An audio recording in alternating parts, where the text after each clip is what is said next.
Good, thanks.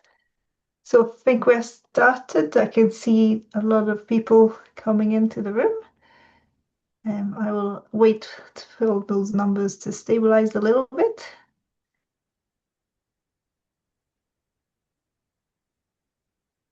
Good. Okay.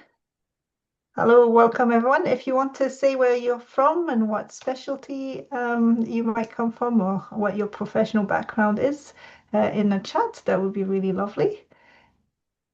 And welcome to this very first session of our course. We're really excited to start it. My name is Professor Camille Hooser. I'm from the University of Glasgow, where I'm Deputy Head of the Undergraduate Medical School. And we will kick things off in style and with energy with the director of the Global Consortium for Climate and Health Education, who is our big parent sister and organizer of this course. So Cecilia, over to you to give us a few little welcome words. Thank you so much, Camille. And hello, everybody. We're so excited to welcome you here to this course today. My name is Cecilia Sorensen. I'm an emergency medicine doctor by training, and I'm the director of the Global Consortium on Climate and Health Education. And today is the first day of our course, Climate and Health Medicine, a clinical training program for healthcare educators. This program is for healthcare educators, but it's also for all clinicians anywhere and everywhere who are interested in understanding how climate change is impacting the health of our patients and our communities and what we can do to respond now to improve health and reduce the impact of the healthcare sector on the root causes of climate change as it is happening globally. So for those of you who are new to our work, the Global Consortium on Climate and Health Education is a leading member-based organization advancing climate and health education worldwide. So we unite over 430 health professional schools from across more than 70 different countries. We have over 150 governmental and non-governmental partners, and we serve nearly 40,000 leaders every year. So at GCCHE, our mission is simple but urgent. We aim to ensure that every health professional has the knowledge, skills, and tools to understand, prevent, and respond to the health impacts of climate change. So this clinical training program takes this mission further. By training practitioners and educators to incorporate climate and health into clinical practice and courses, we're hoping to create a cascading impact on health practice and on health education worldwide, ensuring that patients of today and the health professionals of tomorrow can integrate climate risk into clinical decision-making, strengthen healthcare systems, and champion best practices in sustainable healthcare delivery. So your presence in this course is really the first step to realizing this exponential impact, and we hope this course really is to serve you. So as a background, we designed this course among an incredible working group of clinicians and educators who you will hear from as moderators and as participants in the course as we continue. We recognize the real constraints you face balancing patient care and teaching responsibilities, and we have intentionally built this course to offer practical guidance and immediate usable resources. So over the next 16 sessions, you'll hear from over 40 expert speakers who will illustrate the real-world applications of climate-informed care and curriculum. In every session, you're going to have the opportunity to engage with speakers, to ask questions, and also to engage with each other in the chat. And I'm excited to see where the connections forged here may lead. So finally, I'd like to say that our work would not be possible without the amazing partners across the world who came together to develop this course. Our main partner for this course is the European Network on Climate and Health Education, and the director Camille Hooser is here today. We also partnered with Healthcare Without Harm, as well as many of our regional university collaborators, and we deeply appreciate the leadership and the partnership to bring this course to life. In closing, I'd like to take this opportunity to invite you to join the GCCHE as an institutional member with endorsement from your dean or head of school, or to join as an organizational partner or an individual member. And so by joining this growing consortium, you'll receive updates and also be invited to take part in our annual Lancet Countdown survey on health professional education. So with that, welcome again. I'm so excited to be kicking off this course and to be able to spend the next couple months going on deep dives into the health impacts of climate change. And with that, I'll turn it back over to Camille. Thank you so much. Thank you very much. And I will share my screen. Why is it not working? There we go.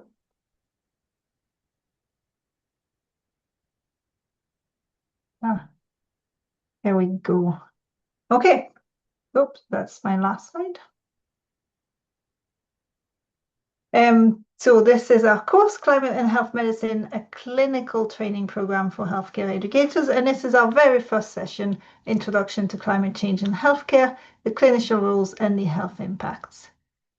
I know that there will be people from Europe and around the world for who English is not the first language. If you prefer to have closed caption, there is a button at the bottom here that you can press to get synchronous closed captions.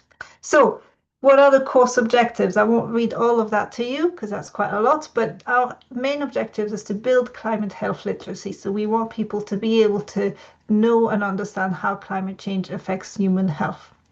We want to equip faculty, so that's people who teach medicine and other health professions, with strategies for advocacy to influence governance toward avoiding the health impacts of climate change through mitigation, that's halting climate change. And we also want to help people know how to integrate climate considerations into their clinical practice so that they know how to do climate risk assessments, climate sensitive disease recognition, and also climate informed treatment decisions. And we want them to be able to do that in their routine patient care. We want people to be able to strengthen healthcare system resilience through different strategies that we will go through in one particular dedicated session on that. And finally, we would like all the participants here to be able to advance sustainable healthcare practices and implement evidence-based approaches to reduce the healthcare's environmental footprint, while at the same time improving patient care and promoting health equity. As Cecilia has already said, this was put together with the help of the GCCHE, the Global Consortium on Climate and Health Education, by the network IRAN, which is the European Network on Climate and Health Education, with partners, as you can see here, especially ASFR and Healthcare Without Harm Europe. Good. The course schedule, so this is the very first one, as you can see, introduction. It will be followed by another 4, what we called Part 1 core modules, which are really general and applicable to any specialty or healthcare profession. And in Part 2, which you need to sign up for separately, we will have some specialty specific sessions. You may want to just attend 1 or 2, the ones that are specific to your own specialty in your day job, but of course you can come to any of them. So if you think that would benefit you, we would absolutely welcome you to come to as many as you want. To get the certificate, you'll need to attend 4 of the first 5 and then just 1 minimum of the others. And it's only your live attendance that counts. So although we'll put everything available online, if you miss any later, you have to attend those live to get a certificate.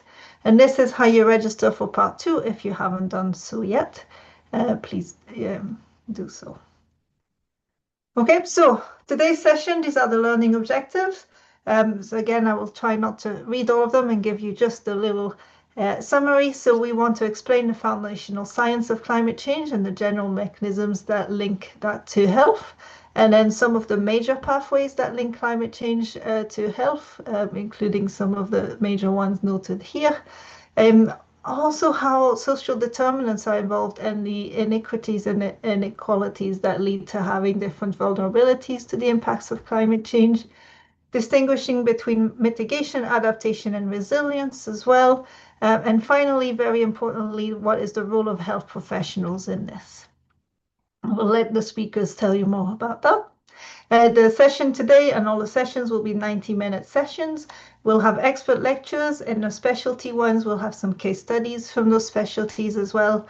And the sessions will culminate with a Q&A, so you can put your questions in the Q&A chat, and we'll take them on at the end of the session.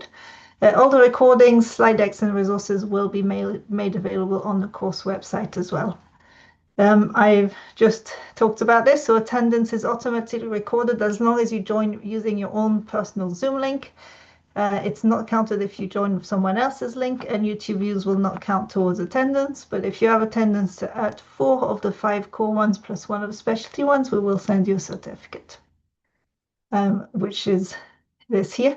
And you will also need 70% at least on the final exam, just to show that you attended and listened and took on board our learning objectives.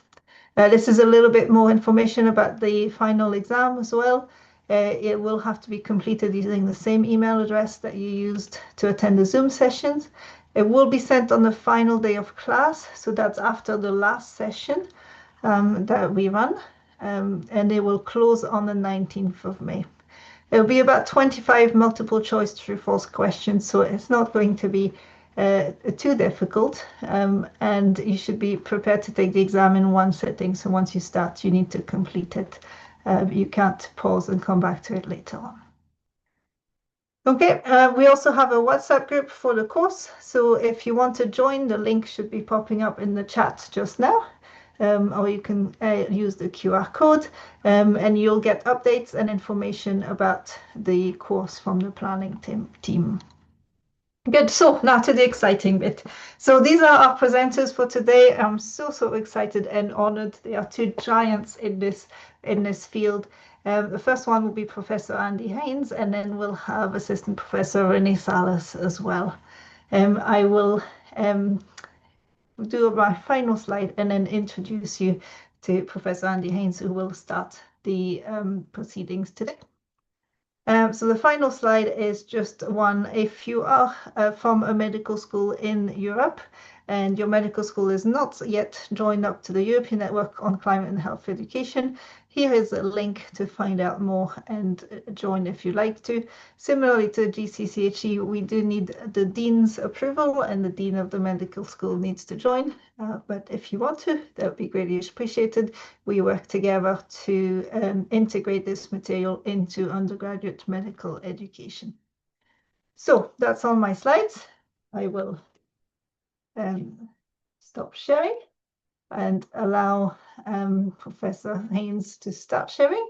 And while you do that, I will introduce you to him. So Professor Andy Haynes from the Centre on Climate Change and Planetary Health at the London School of Hygiene and Tropical Medicine was the director of the London School of Hygiene and Tropical Medicine from 2001 to 2010. And you were knighted for these services to medicine in 2005, which is very impressive. Andy trained in family medicine and epidemiology, and you were practicing family doctors for many years. You developed an interest in climate change and health back in the 1990s, so you have been working on this for a very long time. And that's why you're such an expert on it. And you've been a member of the Intergovernmental Panel on Climate Change on 3 occasions. You've chaired several international initiatives, including the Rockefeller-Lancet Commission on Planetary Health and the Inter-Academy Partnership Working Group. And you currently co-chair the Lancet Pathfinder Initiative on health in the net zero economy. You're senior scientific advisor on the Pan-European Commission on Climate Change and Health, and also vice chair of the United Nations Independent Panel on the Effects of Nuclear War.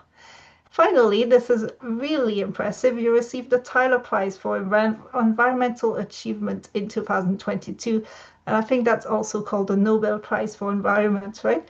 It's a very prestigious prize. And so we're very proud to have you here today. So over to you. Well, thanks, Camille. First of all, let me just check you can hear me all right. Good. Yeah. Great. Well, look, thanks for your kind introduction. What I'm going to try and do in 30 minutes or so is to give you an overview, a kind of big picture of climate change and health.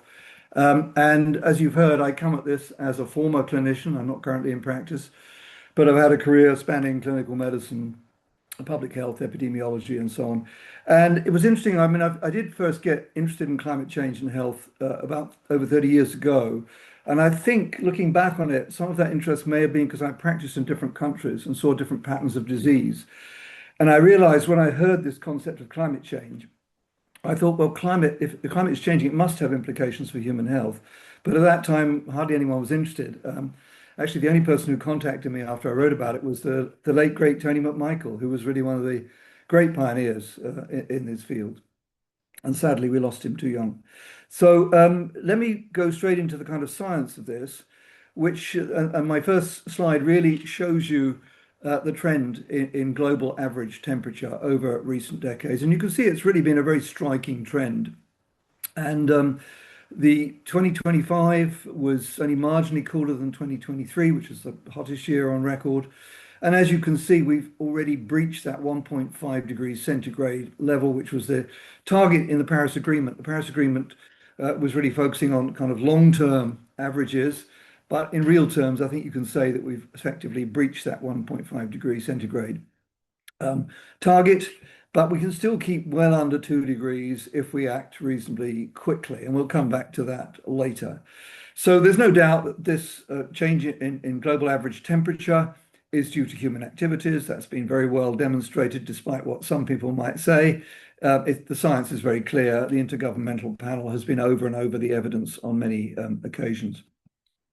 And if we extrapolate those temperature trends forward, you can see it depends very much, the direction of travel depends very much on the decisions we make about emissions.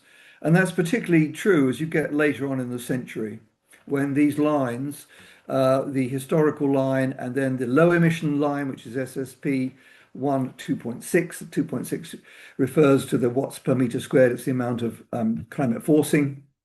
And then this very high emission scenario of 8.5. And where we actually end up, of course, depends on the decisions that we make over the next few years on terms of greenhouse gas emissions. But we're currently heading towards maybe 2.7 degrees global average temperature, perhaps more, because there are uncertainty bands, obviously, in the latter part of the century. And that will have profound implications for human health. Interesting enough, the heating is not, and I don't like the term global warming because it sounds too reassuring. And also, of course, it's not just about temperature, it's also changes in precipitation patterns and many other things that are happening in our systems. It's not uniform. Some parts of the planet are heating up faster than others. In fact, Europe is the most rapidly heating region, interestingly enough. And you can see on the left side of this slide the anomalies and extremes in surface air temperature in 2024. You can see really tremendous heating in many parts of Europe. It wasn't quite uniform. And you can also see there have been extremes and anomalies in annual precipitation, that's rainfall. And you can see how in Western Europe there's been increases in rainfall. And that's partly because as you heat the atmosphere, it can hold more water. So about 7% more water for every 1 degree, roughly. But parts of the continent are also drying, and parts of the world are drying as well. So it's not a uniform effect on precipitation. So as I've said, the temperatures do vary around the planet. In general, land mass heats up faster than oceans. But the other factor which brings in more uncertainty is the potential of climate tipping points. Now, tipping points are non-linear changes which can occur in the Earth's natural systems as you push the climate system beyond what humans have ever experienced in the past, human society's ever known. Of course, there are all sorts of uncertainties within it, including these non-linear and probably irreversible tipping points like the collapse of the Greenland ice sheet, or the West Antarctic ice sheet would, of course, have major implications for sea level. The die-off of tropical coral reefs. Coral reefs are very important for marine ecosystems and also important for humans because fisheries, for example, depend on nurseries for fisheries, which obviously are very important for nutritional many populations.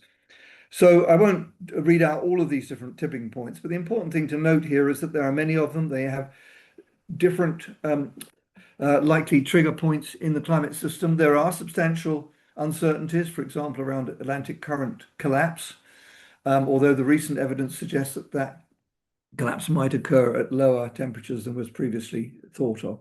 So there could be a paradox, for example, that in Europe, if the Atlantic meridional overturning circulation were to collapse, then Europe could get colder when the rest of the world gets hotter. And so that would have profound, of course, implications for things like crop production in Europe.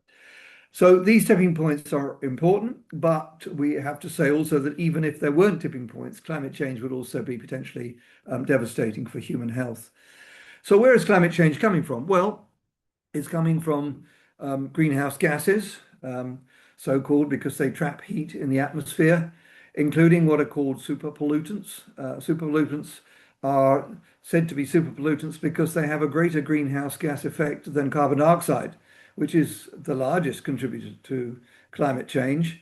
But on a molecule for molecule basis or a ton for ton basis, some other pollutants are more important. So methane, for example, is a very powerful greenhouse pollutant produced from ruminant animals, from fossil fuels, waste, and so on, methanogenic bacteria from a range of different sources.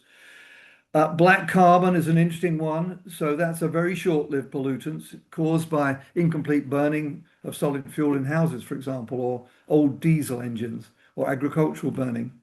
And also when it's deposited on snow and ice, it accelerates melting.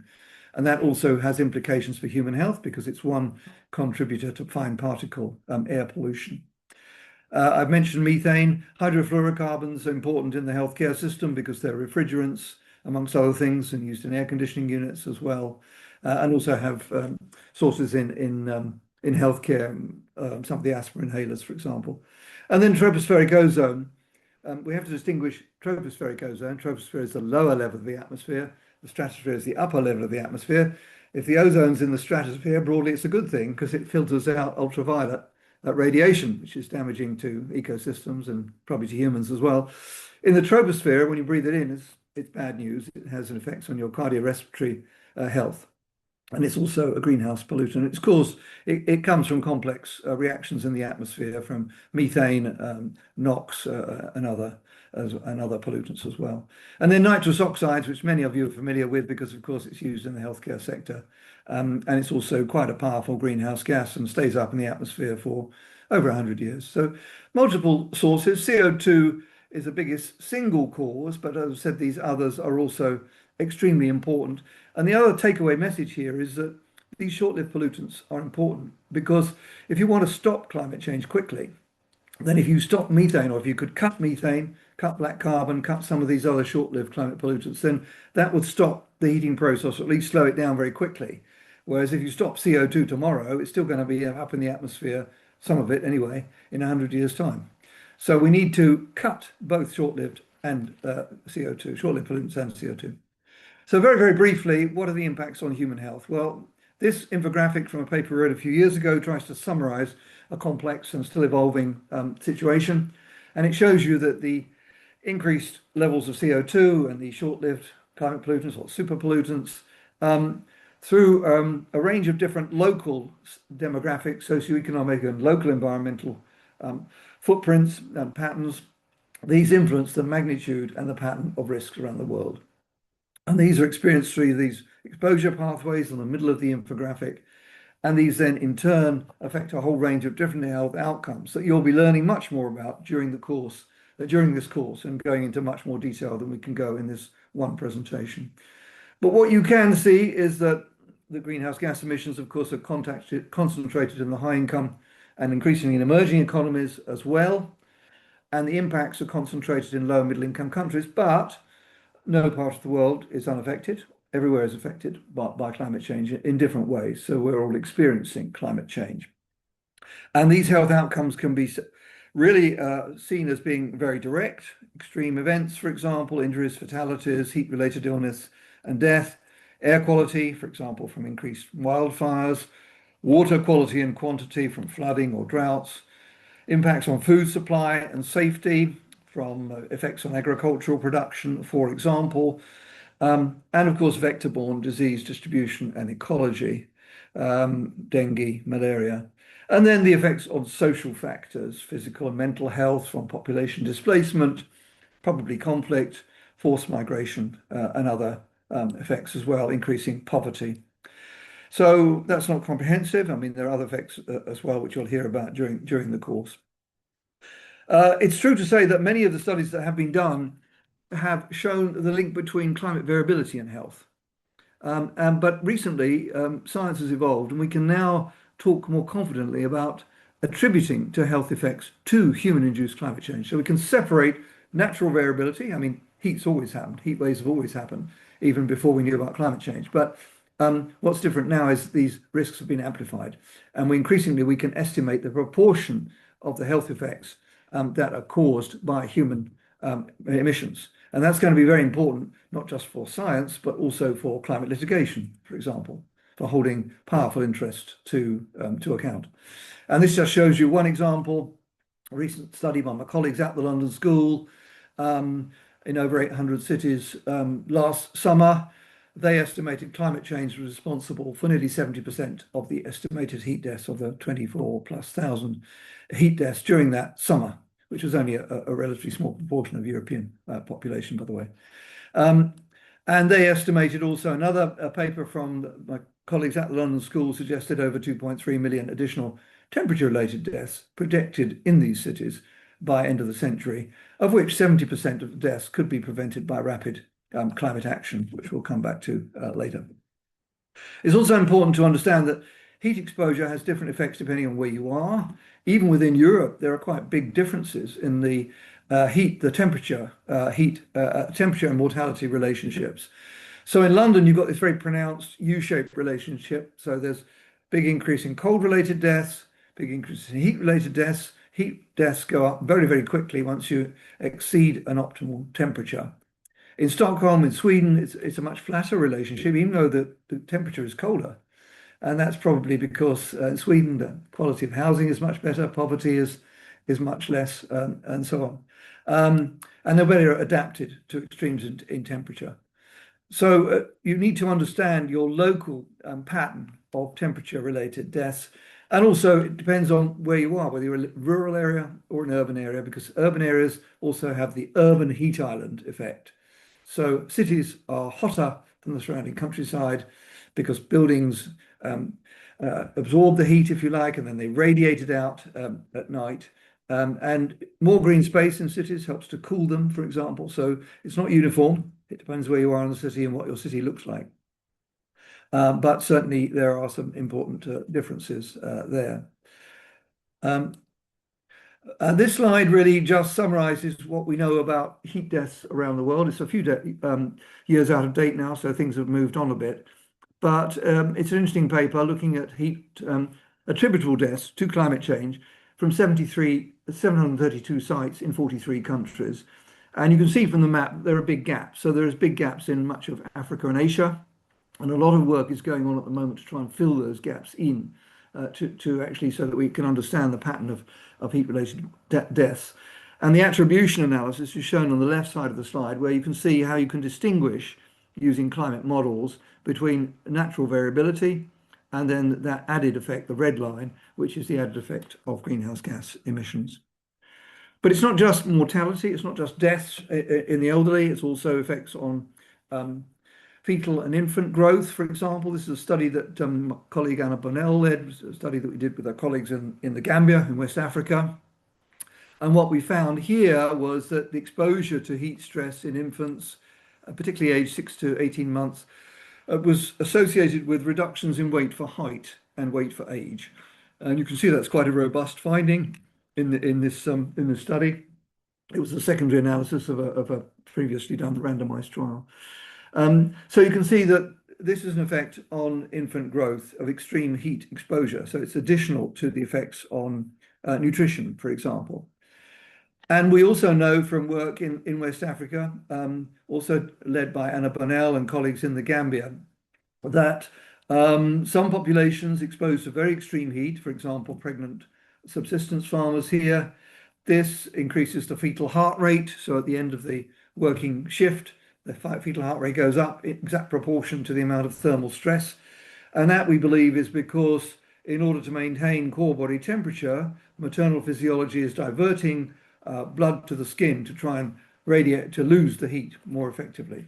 And so that's depriving the fetus of blood supply, we believe. That's one of the mechanisms anyway. But this effect is not just an effect in Africa. In fact, if you look at populations exposed in temperate climates as well, but exposed to heat events, you see an increased risk of premature labor, probably stillbirth as well. So there are effects in very diverse environments from heat exposure in pregnancy. We also know that there's increases in death from air pollution from landscape fires, as shown in this slide. Landscape fires can cause deaths from cardiovascular disease, from respiratory disease. This is because the fine particles produced by landscape fires, they're probably more damaging than the kind of average air pollution that we breathe in urban areas. There's more oxidative stress, and that causes more damage to airways, more damage to human health. And you can see the pattern here. You can see that there are quite diverse impacts on the left here. You can see the all-cause mortality rates from landscape fires, particularly in sub-Saharan Africa, but also increases in North America as well, Northern Europe as well. And you can see that there are changes over time. Interestingly enough, they're actually increasing in North America. They may be decreasing in some parts of Africa because of deforestation, but still at very high levels of air pollution-related mortality. We know that as climate change evolves, the number of climate disasters will increase. New generations will be exposed to increasing numbers of climate disasters.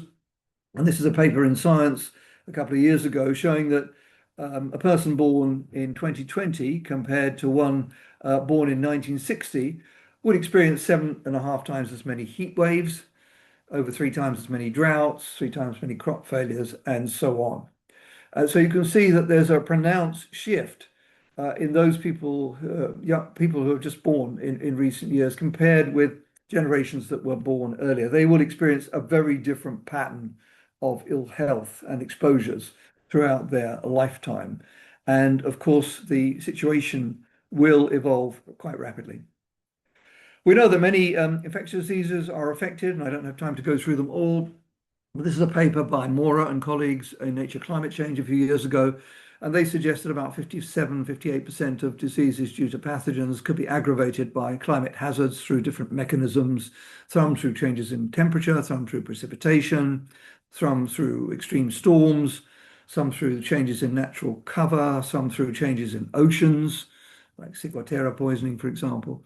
So a very complex picture, multiple diseases that could be affected, which is why it's so important you as clinicians understand your local patterns of climate-sensitive infections and other pathogenic diseases, because these can change quite quickly with climate change. So be aware of your local patterns of disease and also the infectious diseases that can move from a nearby location, just as we're seeing in Europe, for example, with dengue. Dengue is now moving into Europe, and it wasn't, there was no local transmission in past decades, but it's now moving into Europe. We also need to be aware of zoonotic diseases. Cross-transpecies viral transmission in wildlife is going to be important. This is a paper a few years ago by Colin Carlson and colleagues, and they looked at changes in population density and changes in viral sharing as a result of changes in land use, some of that exacerbated by climate change, some caused by deforestation. And that kind of purple area is where there's likely to be increased cross-species viral transmission, where you get increased population density overlapping with increased transmission in wildlife. And of course, wildlife transmission then they then transmit into domestic animals and then into humans. So we can expect more zoonotic diseases and likely to be giving us some nasty surprises in years to come. And I mentioned the spread of the vector mosquito for chikungunya and dengue in Europe. And you can see from this slide how it's spread really dramatically in Europe over recent decades. On the left side, you can see how it spread really quite, as I say, quite dramatically. It was introduced into Europe. The larvae were introduced in a consignment, probably of second-hand tires from Asia, which came to Italy, and then the mosquito was able to breed, and then climate change accelerated the spread. So again, it's not a single pattern, but you can see how these transmissions occurred in multiple European countries. And then food, of course, really important. The impacts of climate change on the productivity of food crops. This slide shows you where it's likely to go down as the decades go on. We've just done some work with colleagues in East Africa showing that climate change seems to be affecting crop yield already in East Africa, and that's going to get worse, of course. And there may be some increases in the Northern Hemisphere, but we don't know how long they'll go on. We don't know whether people will be able to afford to buy food because food prices are likely to go up. And we also know that conflict, as we've seen with Ukraine, disrupts those food supply chains. And on the left side just shows you what the climate models are telling us about the remainder of the century. Things are going to get worse. Those red and orange bars get bigger as the century goes on. So that's a real wake-up call. And it isn't just the staple crops, it's also fruit and vegetables, nuts and seeds. And they're very important, of course, for nutritional health. As you know, reduce cardiovascular risks and so on. So it isn't just the staple crops, it's also these other crops. Floods have multiple complex impacts on health. I don't have to go into detail about it, but you're going to hear, I'm sure, a lot more about the floods. I was recently asked to comment on the extraordinary floods in southern Brazil because I used to do quite a lot of work with colleagues in Brazil. And it was really, really striking what happened in Rio Grande do Sul in southern Brazil, which is actually a higher income part of Brazil than some of the northern parts. But, they flooded something like 3,000 health facilities. That includes pharmacies, doctors' offices, hospitals, anything connected with health. And so it was very poorly prepared. The flood defenses were overwhelmed. They were poorly maintained, and it had devastating effects on the population there. And through a whole range of mechanisms, mental and physical health, water-related diseases like leptospirosis, vector-borne diseases, and so on, depending on where you are in the world or where the flood occurs. And if you follow people up for a time, you can see an increase in respiratory mortality and cardiovascular mortality in the days and weeks following the flood, as this slide shows on the right side of the slide from a multinational study, and also long-term effects on mental health as well from the loss of possessions and so on. And this is an interesting one in Bangladesh. This is some work colleagues did in coastal Bangladesh, because as sea level rises, you get intrusion of salt water into the freshwater aquifers that coastal populations drink from. And this study that was done led by a number of colleagues in Bangladesh some years ago showed that there was an unusually high prevalence of preeclampsia, high incidence of preeclampsia in coastal pregnant women, and also in non-pregnant people too, a higher odds of hypertension for each increase in saline consumption and vice versa. So again, that's an interesting mechanism by which non-communicable diseases like hypertension may be affected by climate change. I've mentioned mental health, many mental health effects. Again, you'll be hearing a lot more about those. But as you follow people up who are exposed to extreme climate events, then you see a high prevalence of anxiety, depression. You see suicide amongst farmers, for example, sometimes. This concept of solastalgia, which is the grief caused by environmental change. If you lose your familiar environmental landmarks, you have to move your home because, for example, in the Arctic, your village is no longer stable because the ice has melted. But then you can document these mental health effects. And of course, climate anxiety, which is shown on the right side of the slide. This is a multinational survey published some years ago, and it was very striking, actually, the level of climate anxiety amongst young people, adolescents, from all these diverse countries. And it wasn't a trivial level of anxiety. 45% said that they were so anxious it was actually affecting their functioning. So that's an important impact to be aware of. So before I finish, let me just say what should we do about this? Well, there are two broad actions that we can take. We can adapt to the change that we cannot prevent because we're already at 1.5 degrees. And that means we have to have better heat early warning systems, better ways of protecting the vulnerable from extreme heat and extreme events. And we know that health systems are poorly adapted to climate change. And we can mitigate, which in climate change terms means cutting emissions. So the term mitigation can be quite confusing because some people talk about mitigating the effects of climate change when actually often what they mean is adaptation. In other words, trying to reduce the effects of the climate change we already have. But mitigation, when you're talking to climate change people, it means cutting emissions.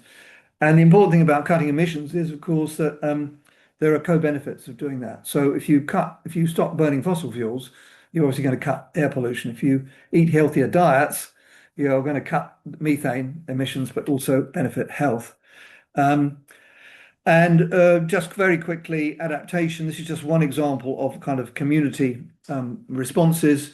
And what you can see is the healthcare system plays a really important role. So you have to safeguard your hospitals, for example, but you also have to reach out to primary care because in my experience, it's the family doctors that know where the vulnerable people are living and the community health workers in countries where you don't have family doctors. So you have to have a kind of comprehensive health system-wide approach, but also you have to work with decision makers in cities. Urban planners need more green space and so on, more cooling in cities, and make sure that vulnerable populations like the elderly, for example, are targeted.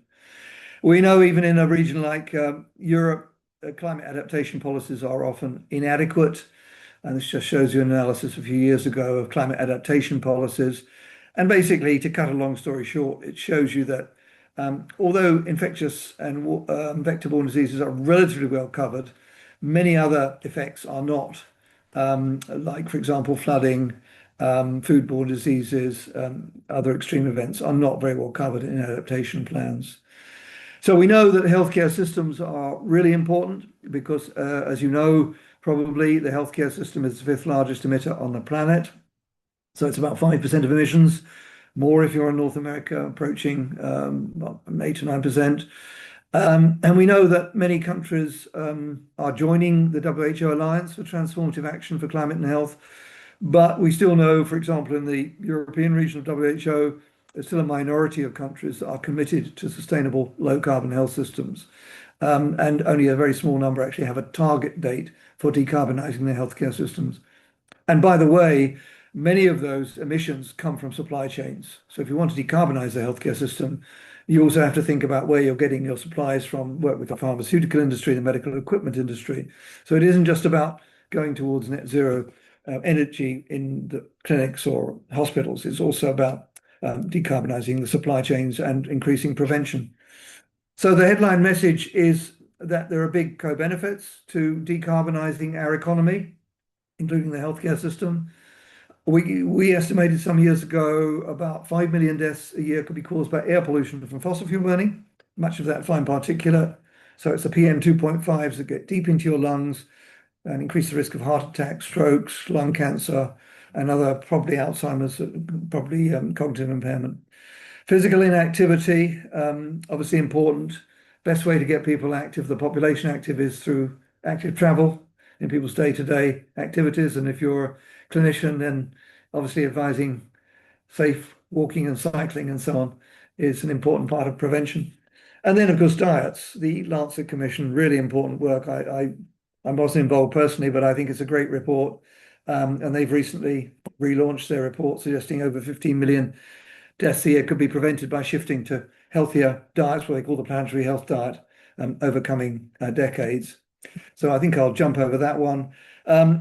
Yeah, air pollution, of course, affects people throughout their lifetime. It's a life course effect, causes effects through pregnancy and right the way through children and adults and the elderly as well. So by reducing fossil fuel burning, reducing the burning of solid fuels in houses, we can benefit health in the near term as we can from sustainable diets and more physical activity, as well as reducing the risks in the long term.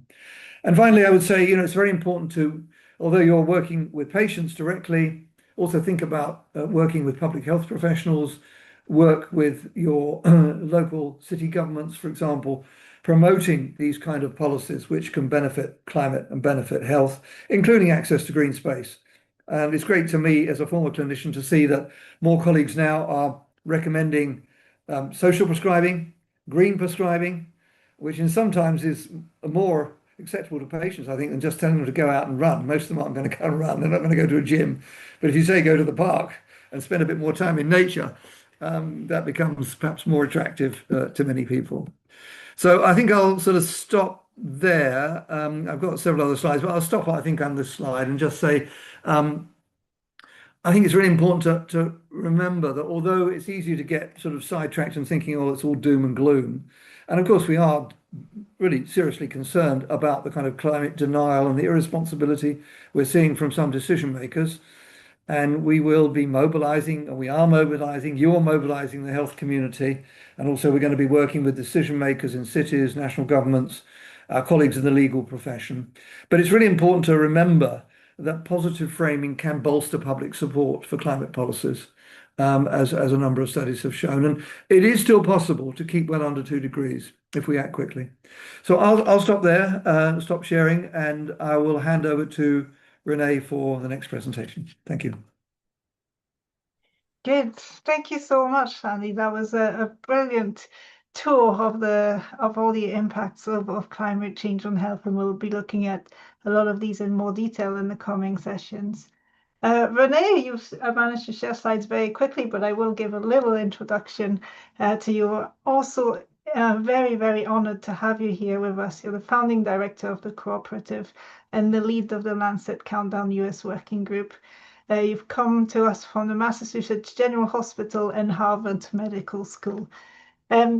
You're also a member of the Global Lancet Countdown and the co-director of the New England Journal of Medicine, the group's Climate Crisis and Clinical Practice Initiative. You've also served as the guest editor for NEGM Group's Fossil Fuel Pollution and Climate Change series, and you've been elected to the National Academy of Medicine in 2021 for your work in climate change and health. Served also on the Climate Change Interest Group Chair and a member of the Steering Committee for the Grand Challenge on Climate Change, Health and Equity. There's a lot more I could say, some very interesting ones, such as you speak at high-level engagements across diverse sectors, including testifying before Congress, and you engage in research to explore how climate change is impacting the healthcare system. You've regularly featured in mainstream media as well, such as the New York Times and of Time as well, and other press. And in your day job, I don't know how you have time for that, but you're an emergency medicine physician at Mass General, Brigham, and Harvard Medical School, and you hold a variety of affiliations across Harvard University. You received your Doctor of Medicine from the innovative 5-year medical school program to train physician investigators at the Cleveland Clinical Learner College for Medicine.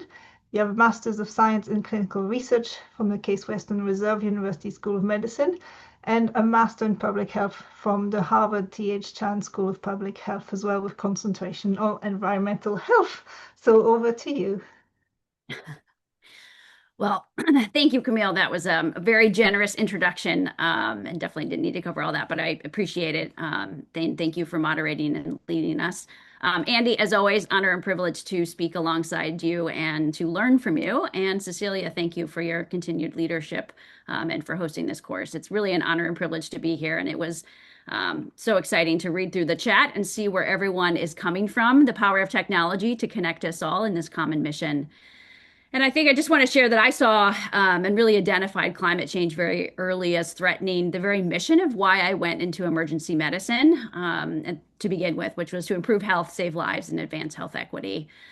So I think the goal here for our short time together is just to humbly share my experiences from the United States, really rooted in my experience of how do we actually operationalize these changes that we all know we need. But I recognize that this is a global audience, and so it really necessitates the prioritization of discussing models and frameworks, given that each of our climate-related exposures differ, our healthcare systems differ, and our local environments vary. But everyone has a role to play, and we must learn from each other, and so these forums are just excellent opportunities with which to do that. So I really just want to elevate, Andy's fantastic coverage of both the breadth and starting to get to the depth that will continue throughout this course. I mean, the reality is that there are countless mechanisms through which harm to our patients occur, really providing an immense opportunity to prevent or minimize harm. So every time I see a harm pathway, I think about what intervention can we actually implement within that to minimize or prevent harm. And the reality is that medicine and healthcare has largely had a reactive approach, treating the illness from these different impacts that you see listed here. And we have seen this changing, really driven by the necessity that these threats are accelerating and increasingly impacting our patients and healthcare systems. But first, we have to make the correct diagnosis. And so there's a model that I've used to think about this work. And the first is that, we have a primary diagnosis of why the patient's presenting to my emergency department. So the main condition that's being treated. but there also are these countless secondary diagnoses, which are, coexisting conditions or exposures, which impact the care our patients receive, their treatment, and ultimately their outcomes. We don't always address them as much in emergency medicine, given our limited time. We're focused on that chief complaint, and so that's utilized much more through other specialties. The reality is that climate change is redefining healthcare delivery and preparedness. So to really root into that case there was a young girl who presented for her third visit that week, struggling to breathe. She had underlying asthma, and as we stabilized her, receiving nebulizers and getting connected to vital signs, vital signs were being taken. I'll never forget, we all have these experiences in medicine that stick with us and continue to shape our work. But she looked at me and said, "Doctor, I have been doing everything that the doctors have asked, and she just keeps getting worse. What am I missing?" And I think those words just continue to ring in my heart and soul, I think, well after they went upstairs. And I looked through the chart, and all the doctors had been following evidence-based guidelines. But yet she was continuing to have these accelerated visits to the emergency department and increased hospitalizations. And so her primary diagnosis of presenting to my emergency department that night was an asthma exacerbation. But a secondary diagnosis was climate change. This was early spring, and we were having higher pollen levels within our region, which, as you can see here, can be attributed to a climate change with different proportions as outlined. And obviously, there's even increased literature since then. But climate change was playing a role. So she had increased pollen in the air, but she also had increased ground level ozone because we were experiencing warmer temperatures that spring. And as we know, as you get the exhaust from cars and the VOCs in the presence of sunlight and heat, we create this ground level ozone, which has been shown to be associated with increased hospitalizations for asthma, especially in children. But fundamentally, and again, thinking about that initial slide I showed of the combustion of fossil fuels as the upstream driver of these pathways, is that it's been shown that long-term pollution to especially traffic-related air pollutants actually is causal for asthma. And causality is really the holy grail in medicine, is it not, right? If we can actually get to that causal mechanism and prevent it, then ultimately children like my patient may never develop asthma to begin with. And in fact, the American Heart Association has also shown a causal relationship between exposure to PM 2.5 and cardiovascular illness and death. Yet, as we talk about exercise and statin management, I rarely hear clean air as one of those interventions alongside those recommendations. And there's another case that was an elderly man who called 911. His wife called 911 because he was acting confused. And so as they were wheeling him into our emergency department, the EMS crew, who I knew well, said that they climbed up to the top floor of this couple's to reach this couple's apartment. And when they opened the door, they felt like they were hit with heat from the Sahara Desert. And this patient and his wife only had a window which was partially cracked on this really hot and humid day in Boston. And so as we transferred him over and got a core temperature, his core temperature was and I realized this is going to be in Fahrenheit. My apologies.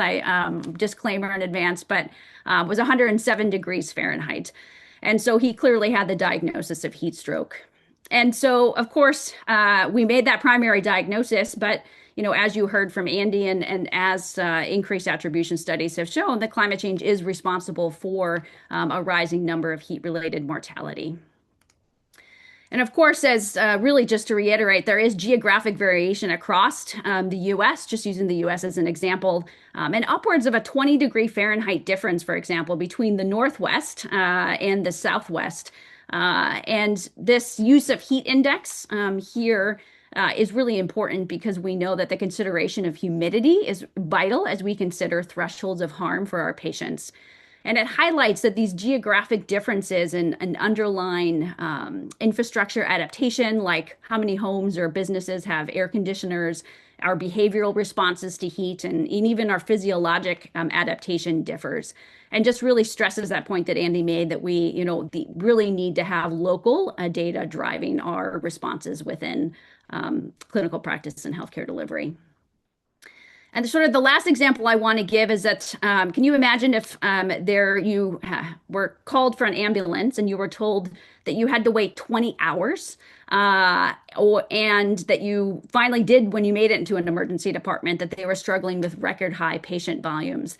But yet when you walk through that door of the emergency department, you suddenly notice that it is in fact just as hot or perhaps even not that much cooler than it was on the extreme temperatures that you just walked in from.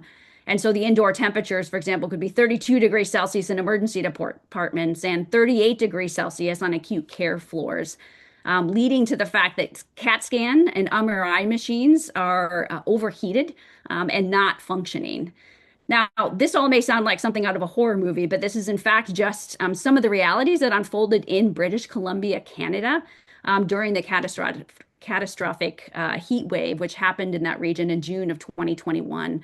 And so temperatures were 15 to 20 degrees Celsius higher than historical summer means, with a record high temperature, in fact, of 49.6 in a southern town. And an attribution analysis has shown that this heat wave was virtually impossible without climate change, and so wouldn't have happened without it. Now, of course, we know that climate change increasingly disrupts healthcare delivery in direct ways, but even these indirect and sort of insidious ways. And the existing preventive measures that we have typically used for environmental hazards become increasingly insufficient and fail. And I think that infrastructure damage from intensified extreme weather from climate change, of course, seems like those most obvious examples. But I think the failure of CT and MRI machines really shows the wide breadth of failures that are possible in a warming world. So power outages are becoming more frequent, whether it's from climate intensified weather causing those outages or increased power grid demands. And for many hospital systems, cooling is not part of backup generators. That actually happened locally within Cambridge, and it became so hot in the hospitals, it was only a 90-degree Fahrenheit day, that firefighters had to evacuate patients from the upper floors. And of course, supply chains can affect everything, including water in a bag, which I would argue is one of our simplest and most basic interventions that we do as clinicians. Hurricane Helene, which was shown on an attribution analysis to be intensified by climate change, struck the southeastern United States in September of 2024, and it actually caused months-long national shortages of intravenous saline after it damaged production facilities. And this was on top of previous shortages, for example, also from Hurricane Maria. And so clinicians and healthcare leaders are increasingly recognizing this connection. Here's data from a 2021 study. So this is, 5 years ago and sort of what people were thinking then, but more than 90% recognize that there are these impacts. And 75% report that that climate change is impacting healthcare delivery, which at this point, again, I want to preface that this was 2021. And so 56% at that time expected these impacts to be moderate to major in the next 3 to 5 years. And now we are here at that 5-year mark at 2026. And so, but the tension, I think, at least for me, has been that even if you make the diagnosis, and I'm someone who thinks about this and identifies that within my patients, often my medical toolbox, and I would say our collective medical toolboxes, don't include the tools we need to appropriately respond. And preventive solutions and interventions often run counter to many of our systems and how they're currently structured and incentivized. And so it's courses like this to equip you as we collectively work together to build our new toolbox. And journals like the New England Journal of Medicine have recognized that our knowledge and tools have to adapt to continue to achieve our mission of caring for our patients. So next, I just want to highlight 3 key principles that I have found important in this work.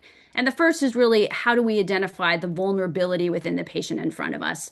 And I think that this can vary, but just to highlight, I'm sure a theme that you will have throughout this course is, first thinking about their inherent susceptibility. And this can be anything relevant to a patient's age. We know that the young, so our pediatric patients and the geriatric patients are especially at risk to climate exposures for a variety of reasons. Or thinking about a patient's underlying comorbidities, recognizing that someone with underlying pulmonary disease is inherently going to be more susceptible to air pollutants and wildfire smoke. The second category is thinking about exposure. So, is a patient working in a climate controlled environment with health protective cooling, or are they working outdoors in high heat and humidity? Do they live in a part of a city that is a urban heat island with minimal green space? And then sort of the last category is thinking about their ability to adapt. And this really just focuses on what means do they have to minimize their susceptibility and exposure to these risk factors. For example, can they afford to run a heat pump or an air conditioner to the level needed on hot and humid days to actually create health protective cooling within their environment to keep them out of the emergency department or worse, like my patient, with keeping them from having heat stroke.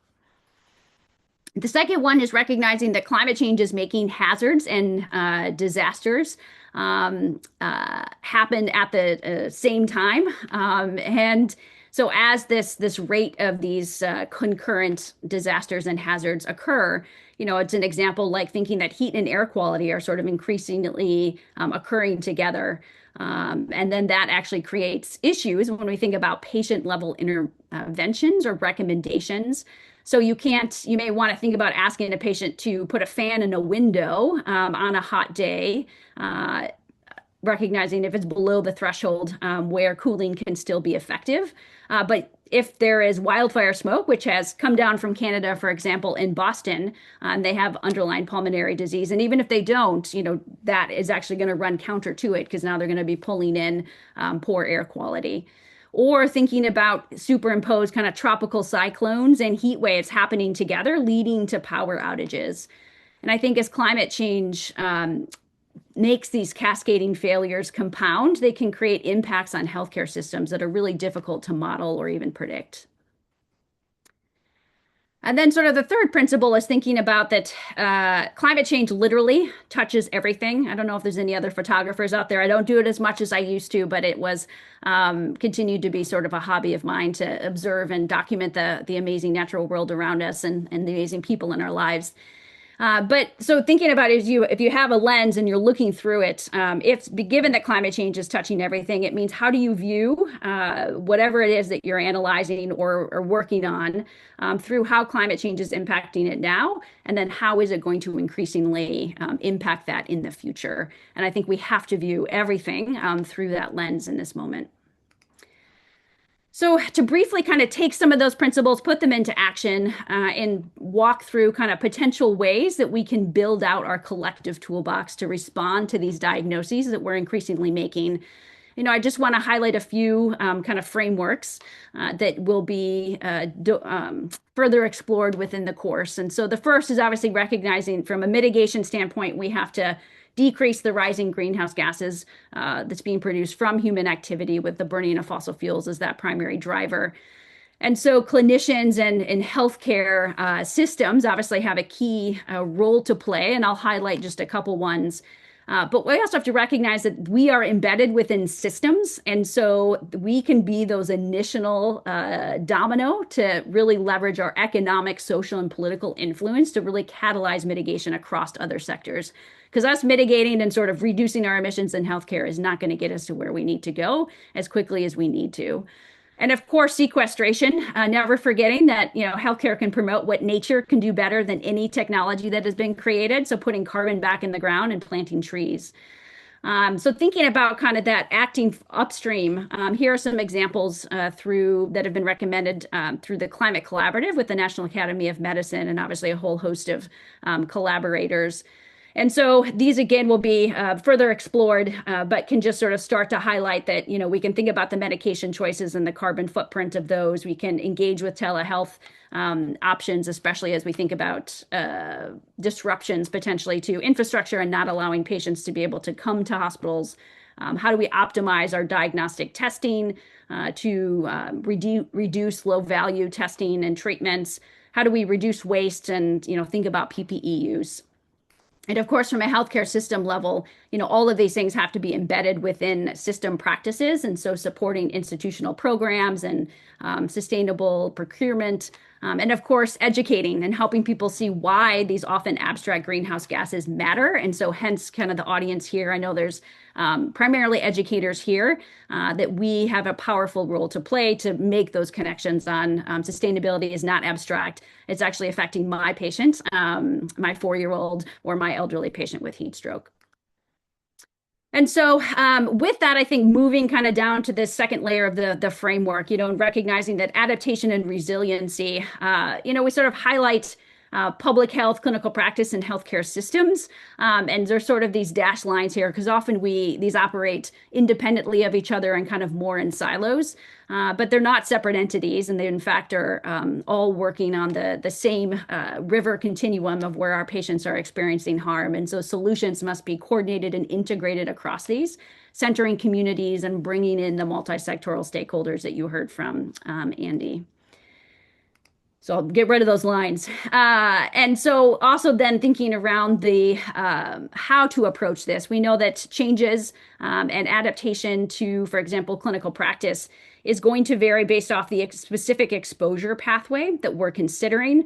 And again, increasingly thinking about how are these exposures actually concurrently occurring on top of each other, and how is that impacting our patients in increased ways and impacting what we're recommending. And of course, the geographic region that we're in the world, what specialty that we're in, and hence the importance of the course being divided into specialty-specific pathways, because we know that that is a key way through which change happens, and our healthcare systems are currently structured. And then, of course, thinking about the local healthcare infrastructure. So using that, and you heard from Andy, kind of some of the examples of what can be done within the public health space. And so I'll think about and really kind of focus on the clinical practice space. This is really a thought exercise to highlight some of the things that we've been thinking here within the greater Boston area, and specifically for heat, for that particular exposure. And so one, thinking about our pre-hospital colleagues, the paramedics who brought in my patient, but increasingly, how do we use their expertise and presence in the community? And the idea of sort of community paramedicine to educate and screen high-risk patients within their homes or within their communities themselves.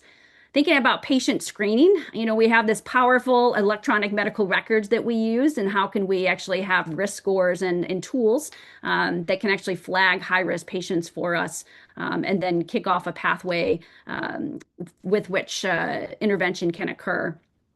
Thinking about triage, the patient that I highlighted who presented with heat stroke, so he actually was labeled as a fever and went to our lower acuity areas within the emergency department. But thankfully, I was there and we met EMS, and they shared the heat exposure that occurred.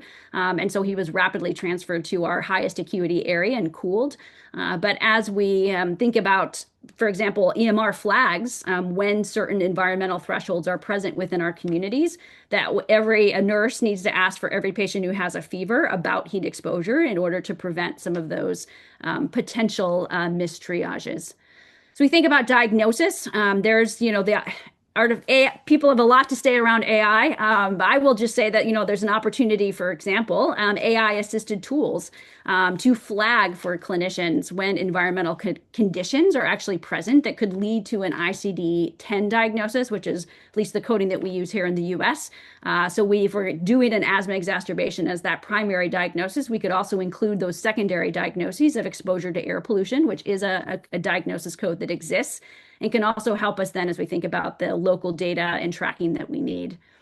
Thinking about treatment, we know that there are medications that impair thermoregulation, and I know you have a pharmacology course upcoming where you'll hear about that. But really, how do we start to really build out those guidelines that are critical for us to be able to begin to think about those risks and benefits in our particular patients, thinking about their unique vulnerabilities, as I highlighted. And how, at the end of the day, really, how can we really expand how we're viewing our treatment toolbox, and including things like an air filtration system and income-based cooling assistance and home weatherization, because arguably those are the things that my 4-year-old patient needed more than the nebulizers and steroids, which were stabilizing her in the acute period, but she was just caught in this vicious cycle and revolving door. And then, of course, education, but thinking about how can we provide our patients with proactive plans with notifications to them directly that can bypass known barriers for patients, including challenges with risk perception or actually being able to access weather data.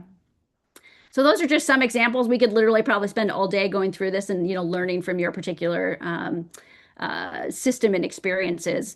But I will say, and I think the healthcare system is sort of over here on the right in this diagram, but it really is the supporting infrastructure for clinical practice. And so those suggestions that I just mentioned, and some of these things are things that we're actively implementing here, but it has to be embedded into the system at large and integrated into our clinical workflows to make them feasible. Again, I do not have the time, independent of this being a structured process, to be able to do the depth and breadth that's required with patients. And so we really have to work with our healthcare system leaders for these changes. So, I know you're going to have more talks on healthcare system resiliency, and, this is just the overview. And so want to highlight that there, I think first and foremost, as we think about infrastructure, power, and supply chains, as, some of the key pieces that are disrupted, that we need to leverage our existing mechanisms, but also I think realizing that we cannot use a rear view mirror to view how to prepare our healthcare systems given these unprecedented threats and compounding failures. And so because of that, I want to highlight this study, which I think is a really important study that, again, takes the experience from the 2021 Pacific Northwest heat wave in Canada, and really encourage all of you to review this study in detail. But I just want to highlight it for kind of three key themes, again, and sort of frameworks as we think about how to adapt and build our collective toolbox. And so one is that they leveraged a tool from an outside area to understand how we can better adapt our healthcare system. So they took a healthcare system performance simulation tool and then actually used it to compare against the real world heat wave data that they pulled from the healthcare systems within the Canadian healthcare system. And then second is that they actually used this model to test 3 different interventions in this simulation. So 1 was upstaffing, 2 was having community-based cooling beds, and then 3 was actually having a mass casualty incident protocol. I will flag that sort of the idea of mass casualties are incited based off of disasters, and currently in many systems, and arguably maybe all, heat waves are not currently identified as a trigger. And so, but they actually tied it to what healthcare systems leaders often care a lot about. And so that's key performance indicators, or KPIs. And then sort of the third theme is that they created system maps of all of the areas that you see here on the right. And I know it's too small to be able to really zero in on. But these system maps kind of show all of these different potential avenues for harm or failure. But again, just to stress something I said earlier, it also shows all of the different areas and opportunity for multifaceted, integrated, and coordinated interventions that can prevent or minimize these harms. We know we work in very complex systems, and climate change is arguably enormously complex in the way that its response needs to unfold. But there are things we can do if we understand the system with which we're acting in. So I think last slide here, and that's just to sort of take a step back and just highlight the sort of the breadth of which clinicians can engage, which again will be a theme continued throughout the course. And I think first, acknowledging that, as we think about clinical practice and how we can adapt it to build resilience within our patients, that it needs to be tailored to your particular environment, but we have to use collective problem solving given the speed and scale with which we need to move this forward. And so the cooperative of which I serve as the founding director of is globally connected as we and really locally driven as we seek to transform healthcare delivery to build patient resilience to threats like heat and air quality. And then thinking about healthcare system resiliency, again, we need to optimize existing mechanisms with our disaster preparedness colleagues, but also recognize it's essential to reassess disaster definitions to ensure our healthcare systems can be prepared for the unlikely or even the previously unthinkable. And of course, public health adaptation, these population interventions are not enough, but we can help augment them and can be integrated with patient level interventions from the healthcare side. And of course, education, we know that we can overcome known barriers and tailor them for the particular context, whether it's our patients or our students, and really meeting those audience members where they are. And again, highlighting sustainability, I think it's important to tie it to adaptation. Adaptation is an entry point for mitigation and sort of why greenhouse gases matter and why we need system-wide change across sectors, because mitigation, again, in healthcare alone, it won't be enough to get us there, but we can use that as that first domino. Research lens for any researchers on there. I mean, whatever it is you study. Again, another theme I've highlighted before, climate change touches it, trust me. I have yet to meet anyone that I haven't been able to connect climate change to. And so think about adding a specific aim to your existing research as we really seek to leverage the existing research infrastructure to quickly get us the data-driven response we need. And then, of course, last here is, thinking about our personal choices. Of course, we want to practice what we preach, but we also have to recognize that we need to use our trusted positions in our communities and society to advocate for the system level change, which will get us to where we need to go at the speed and scale. And so thinking about policy and advocacy. So in conclusion, I get probably one of the most rewarding things I do in my clinical practice is stepping into, something like the trauma bay and just watching it fill with nurses and medical students and radiologists and pharmacologists and trauma surgeons. We're all working together towards that common goal of serving the patient's needs in front of us. And I'm seeing that increasingly with this space. I think this global room that we're stepping in now is just one example of so many. And so we can collectively get there. Thank you for all of the work that you have already done and that you will continue to do. And I look forward to working and learning with you as we put the mission to help our patients at the core of everything we do. Thank you. Thank you very much. A great call to action to end on there. So we've got some questions during both the presentations, and we have a good 15 minutes to go through some of them. So thank you very much. And I can see some emoji clapping hands to both of you here. So we'll start with a question for Andy, but actually you can probably both answer this one because you both talked about this. But could you provide some guidance or framework to decision makers in the healthcare system to communicate the scale and importance of this topic to encourage action? So this is for all our clinicians or health professionals out there who want to speak with their decision makers. Is there some framework or other information they can use to be able to do that? So we'll start with Andy, if that's okay. Sure. Well, of course, it depends which decision maker you're talking to. But if we're talking very much about healthcare decision makers who make decisions about how resources are going to be spent, then it's very important, obviously, to emphasize both the impacts of climate change on the healthcare system, on individual decisions, clinical decisions, but also what the healthcare system can do to address, as far as it can, some of those impacts. So I think it's important to emphasize, I think, both the threats and the opportunities. If you just emphasize the threats, that doesn't necessarily motivate change. In fact, of course, it can lead paradoxically to the other extreme where people then say, oh, well, there's nothing we can do. It's all too late and I'm not going to do anything. So I think we do need to convey, if not optimism, at least hope that we can have an impact. And I believe we can.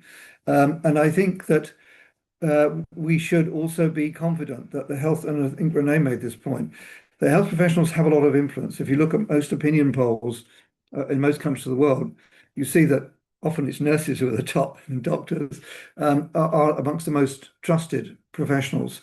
So I think using that position in a responsible way to advocate for change, and also recognizing that we do have quite a lot of power as health professionals, both with individual patients, but also with these kind of health system decisions. I think Renee's articulated a number of specific policies that we put in place, whereby we can reduce the environmental footprint of the healthcare system, but also improve the care for patients. I think as far as we can, we should avoid unnecessary medicalization, because that's also often driving quite a lot of the expenditure that we're seeing. So it's not about medicalizing all the problems. It's about deciding what is the most effective and appropriate response to particular problems. And in some cases, it may be a population-based public health approach. In some cases, it's very much around clinical management. In some cases, it's around trying to prevent admission to hospital, as well as dealing with patients when they get there. So I think there are different decisions that need to be made. We can make we can help decision makers come to better decisions, and that requires both better evidence from research, as well as communication to those people who can use that evidence. Thank you very much. Renee, would you like to add anything to that? Yes, well, as always, hard to add anything to a response from Andy, but I will just kind of highlight some of the themes that he echoed. And I think first and foremost is, really understanding what does that person that you're meeting with, what do they care about, and using that as the lead-in for the conversation. And so prior to any conversation I have, I again ask myself, and our team asks ourselves that question. So again, if we're speaking to a healthcare leader, what KPIs are they managing? And again, as that theme of that climate change touches everything, trust me, you can connect climate change to those KPIs. Again, we may not have the data quite yet to be able to do that at the hyperlocal level for your system, but we are aiming to try to collectively build that system so that way you will be armed with that local data. But so tie it to what matters. Two, I think just, being action oriented. What actions do you want this individual to take?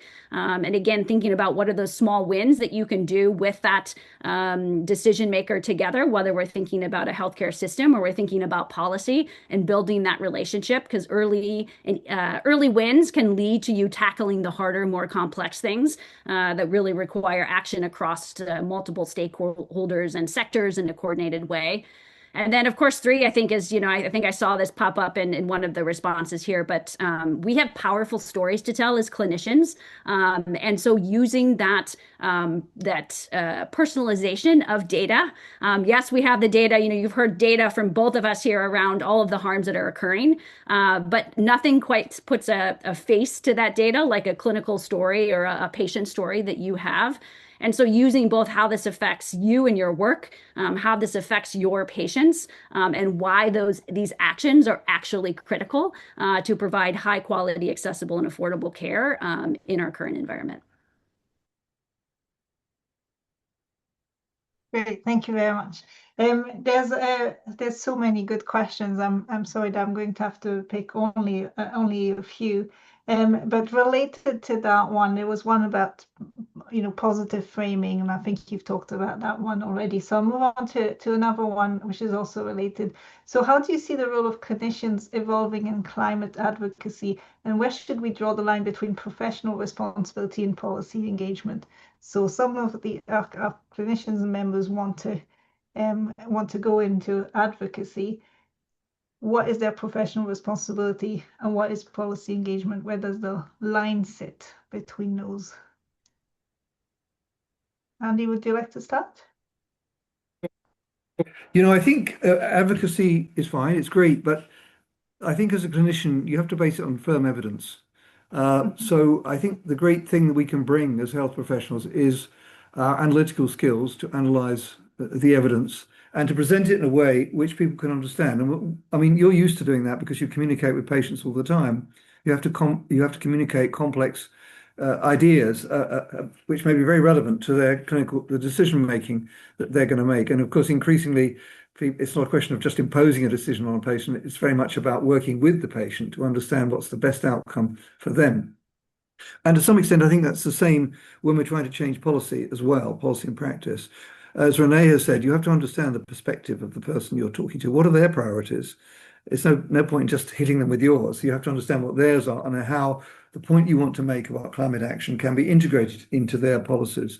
So I think we can be powerful advocates, but we have to be careful not to step away too much from the evidence, because that's where our strength, I think, lies. It's the evidence, our ability to analyze it, and also our ability to communicate both with patients, with colleagues, and with decision makers, which I think is our great strength. And I think that's what we must really base our activity on. And I would just say also that I think some of us also should be working more with the legal profession, because I think increasingly what we're seeing is climate litigation. And there are I think about 1,000, as far as I recall, about 1,000 cases going on at the moment of climate litigation. Some of those fail because they don't use the best available evidence. But what we're going to see, I think, is that the voice of the health professional will become more important in that litigation, because often it's the health effects, it's the effects on people, which are more powerful in moving forward some of these legal cases. So I believe that we will need to step up, work with colleagues in the legal profession, learn how to communicate with the legal profession if we're going to have a big effect. Thank you. Thank you very much. Renee, would you like to add anything to that? And I will also ask the next question, so you can start the answer to the next one if you want to. It's related to that. As a community of health professionals, should we be pushing for more studies? So that's very related to your answer just now, Andy. So I'm going to add that in. What studies and what evidence should we be pushing for as a community as well? So Renee, I'll let you think for a little bit and then you can answer. Yeah, well, again, just to sort of complement and elevate some points, when I work with a resident, so in the emergency department, one of the key things is that we are, for consulting other specialties and calling them on the phone, especially at 3 a.m, for example, that our mission with that phone call is to work collaboratively with that person to get the care that our patient needs. And so I personally, when I think about mitigation and adaptation, I don't view that as anything other than us advocating for what our patient needs. So the phone call might be to a different stakeholder, right? You're not calling your cardiologist, but I personally do not at all sort of take on any of the sort of external views that this is somehow politicized or other things. I mean, this is matters to my patient's health first and foremost. End of story. That said, I showed that continuum of all the different ways that a clinician can act, and as someone who has experienced burnout in this field, mission-driven work really is a double-edged sword, and so we can't do everything on that continuum. And so I would just really encourage people to identify where are your strengths and your passion, because that is where you are going to operate best. And then work with others who are engaging in these other things. We need more backbones in these collaborative structures so we can all work in a coordinated way to learn collectively and collectively problem solve, but we can't individually do all of those things. And so whatever it is, whether if your particular passion is to, work with policymakers to help them understand how this matters to your patients, to your healthcare system, then do that. And again, we need the data. And I think, the last thing I'll share, and just to answer the second question you brought up in regards to studies, as I understood the question, kind of research studies, is that we need more research that is really acting on specific levers that we need to pull. And so just trying to understand exactly if we're talking with healthcare policy experts or people within, local, state, or federal government, understanding, okay, well, our current healthcare reimbursement, for example, it's been traditionally fee for service here in the United States as we think about value-based care and really incentivize and preventative interventions. How can we start to show what those cost avoidance and sort of return on investments are for some of these preventative interventions? Those are sort of research studies that we need to start both doing the pilot work to start to show that, but then also to start to show it at a system-wide level, thinking about Medicare, Medicaid in the US as sort of these national insurers. So we do need more studies. I think we know the harm is there, but we have to start tailoring it to specific stakeholders and making sure that they're armed with the data they need in order to make the best decisions. Super, thank you very much. And we're running out of time, but I will let you, Andy, answer that question if you have any more urgent studies or areas of research that you think we need to push for as a community to help us see the positive sides and have positive action for the patients. Well, very quickly, obviously the research agenda is a big topic, but very quickly, I would say, first of all, we do need to understand some of the impacts in more detail. So particularly this point about attribution attributing health effects to human-induced climate change and not making some generic statement, oh, it's due to heat or, it's just due to a flood. But the question is, what role does climate change play in that? That's going to be really important. And I would say also filling in the gaps on the map, what's actually happening in many low-income countries. It may be worse than we actually think because we're not actually measuring it fully. And that's really important for us to understand. So that means working with colleagues in those situations where the infrastructure may not be easily available, but also making sure that we build climate into some of the studies already taken place. And there are lots of cohort studies in sub-Saharan Africa, but many of them don't integrate climate. So, increasingly the interest is in how can we integrate climate into much of the research that goes on in very vulnerable regions. That's going to be really crucial. The second area, I think, is evaluating actions because, as Renee and I have both emphasized, we need to act. We're not going to wait for the perfect evidence to act. But in acting, we need to evaluate what we're doing. So we need to know just how effective was that heat early warning system. Did it really reduce heat deaths? And if so, to what extent? But which deaths didn't it prevent? And how could we prevent those deaths more effectively? And then how can we actually evaluate climate mitigation action? What we found is that a lot of the studies around climate mitigation are modeling studies. So they're mathematical models that tell you what would happen if you did do X, decarbonize the energy system. Well, that's great. It doesn't tell you what actually happens when you try to do it. And what impact does it really have? Does it have all those benefits? If it doesn't, why doesn't it? And does it have unintended adverse consequences? Does it increase inequities, for example?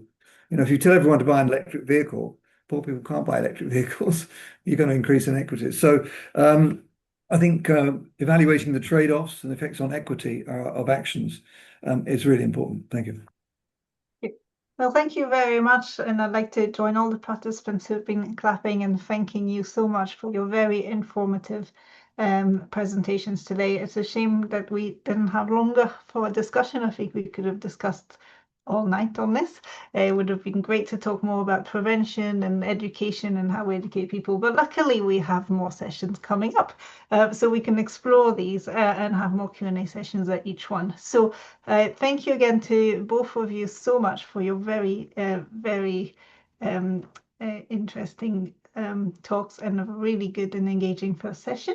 And the second session will be looking at building healthcare system resilience in a changing climate. So we'll have a look and explore a little bit about how the healthcare system can become a little bit more resilient, and maybe think about your Brazil example and your early warning system for heat waves that you've just mentioned about as well. So see everyone next Tuesday again. And thank you very much. I hope you enjoy the rest of your day for Renee and the rest of your evening for Andy. And thank you to all our participants. See you next time. Bye.